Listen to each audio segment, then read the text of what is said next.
জনগণের জানমালের দায়িত্ব রক্ষায় অবহেলার সুযোগ নেই উল্লেখ করে স্বরাষ্ট্র উপদেষ্টা লেফটেন্যান্ট জেনারেল অবসরপ্রাপ্ত মোহাম্মদ জাহাঙ্গীর আলম চৌধুরী বলেছেন, দায়িত্বে অবহেলা হলে কঠোর ব্যবস্থা নেওয়া হবে।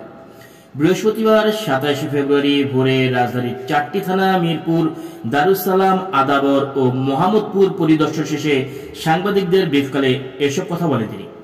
এক প্রশ্নের জবাবে উপদেষ্টা বলেন, জনগণ যাতে নির্বিঘ্নে ঘুমাতে পারে ও নির্ভয়ে চলাফেরা করতে পারে, আইন শৃঙ্খলা বাহিনীকে সেটা নিশ্চিত করতে হবে।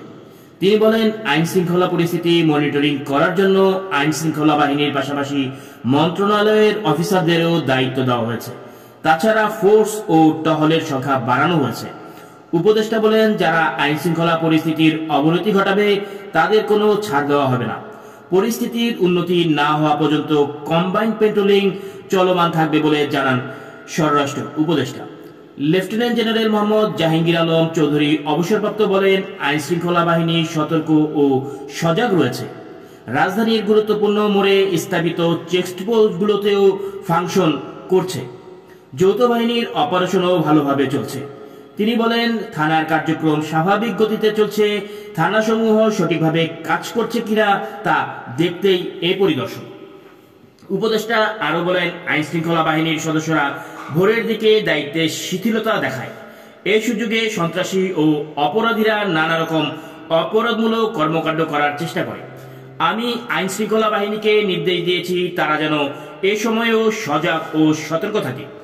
চলমান যৌথ অভিযান আর কতদিন চলবে? সাংবাদিকদের এমন প্রশ্নের জবাবে উপদেষ্টা বলেন, পরিস্থিতির উন্নতি হলে যৌথ অভিযান বন্ধ করা হবে, তবে অন্যান্য অভিযান চলমান থাকবে। তিনি আরো জানান, গতকাল গুলশান থানায় দায়িত্বে অবহেলা করায় একজন এসআই ও একজন কনস্টেবলকে সাসপেন্ড করা হয়েছে। এর আগে উপদেষ্টা তার বাড়িধারস্থ ডিওএইচএস এর বাসা থেকে বের হয়ে ইসিবি চত্বর, কালশী, পল্লবী, মিরপুর 10 হয়ে মিরপুর থানায় পৌঁছান। পরিদর্শন শেষে সেখান থেকে মিরপুর 1 হয়ে দারুসালাম থানায় যান। দারুসালাম থানা থেকে টেকনিক্যাল মোড়, শ্যামলী হয়ে আদবর থানা পরিদর্শন করেন। পরবর্তীতে সেখান থেকে মোহাম্মদপুর থানা যান। মোহাম্মদপুর থানা পরিদর্শন শেষে ধানমন্ডি 27 সংসদ ভবন, বিজয় সরণি, মহাখালী, বনানী হয়ে বাড়িধারার বাসায় ফিরে আসেন।